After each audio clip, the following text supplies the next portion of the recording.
So, if you are in a fearful, avoidant, anxious, preoccupied relationship dynamic, whether it's with a friend, family member, or romantic partner, it matters so much that you understand your different needs and your different love languages. In this video, we are going to cover the love languages of the fearful, avoidant attachment style and the anxious, preoccupied. And we're going to talk about some of the similarities and some of the differences. If you're not already familiar, love languages are from Dr. Gary Chapman's work, The Five Love Languages. I'll also explain what they are. And in a future part of the series, we will also talk about relationship needs.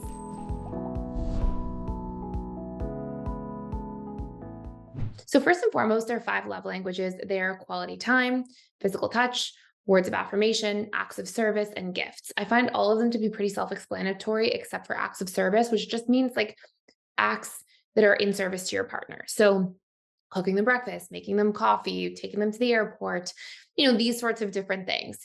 Quality time is pretty self explanatory. Words of affirmation is just validation or reassurance to your partner. Physical touch is affection, and gifts is giving gifts. Now, the love languages of the fearful, avoidant, and anxious, preoccupied are actually quite compatible.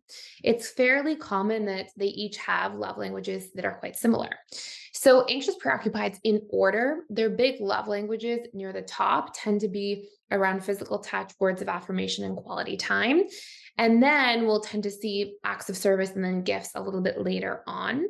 Whereas for the fearful, avoidant attachment style, on the other hand, you'll usually see, and again, these are patterns. This is not like a one size fits all, but these are the big common patterns. I'm going to tell you why in just a moment. For fearful, avoidant, you'll tend to see quality time, physical touch, then words of affirmation near the top. So again, those same top three, but just kind of in a slightly different order, and then acts of service and then gifts. And what's really interesting to me is fearful avoidants want quality time because they want to have transparency. And transparency is really important for them to build connection with others because transparency helps them trust. Fearful avoidants also really want deep connection. They want vulnerability in their connection and relationships so they can really know and understand somebody. And over time, slowly but surely, they like to share vulnerable parts of themselves too. Physical touch tends to be quite compatible for both sort of near the top there.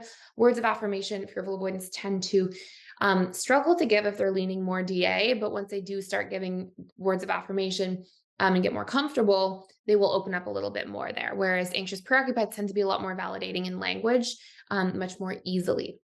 Acts of service and gifts tend to be near the bottom because they're essentially less vulnerable love languages. So you'll see that if somebody's leaning a fearful avoidant who's leaning really DA, acts of service might be slightly higher for them, but generally acts of service and gifts tend to be more dismissive avoidant love languages, which we'll talk about in other videos.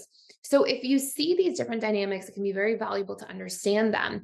And also, when we look at the fearful, avoidant, and anxious, preoccupied relationship, this is one method of love. There's other ways of giving love, which is also through the lens of your needs. So if each of you are able to understand one another's needs in a relationship and meet each other's needs accordingly, like if for example, an anxious, preoccupied really values reassurance, and fearful avoidance really value trust. I mean, there's lots of other needs they both have, and I'll save that for future videos, but those tend to be really, really valuable. I also will say that if you want to do a much deeper dive into this, I have a course for free you can check out. It's the fearful avoidant and anxious preoccupied relationship course. It's for free for 14 days using the link down below. And it actually gives you access to all of the personal development school. So all courses, webinars with myself 3 days a week, and with other coaches and facilitators the other 3 days of the week. There's only one day we don't have a webinar. And we also have social events that are like support groups on an ongoing basis for you to practice tools, get breakthroughs, and bond with like-minded people. That's all for free for 14 days using the link down below. And if you have more questions about the love languages, or if you just want to see more content about the fearful, avoidant, and anxious, preoccupied relationship, please click the like button. I'll know that that's sort of your voting system and create more content accordingly. And also let me know in the comments down below what other videos you would like to see personally, and I would love to hear from you. Thank you so much for stopping by. Please consider subscribing if you're enjoying this channel. And I can't wait to see you in future videos.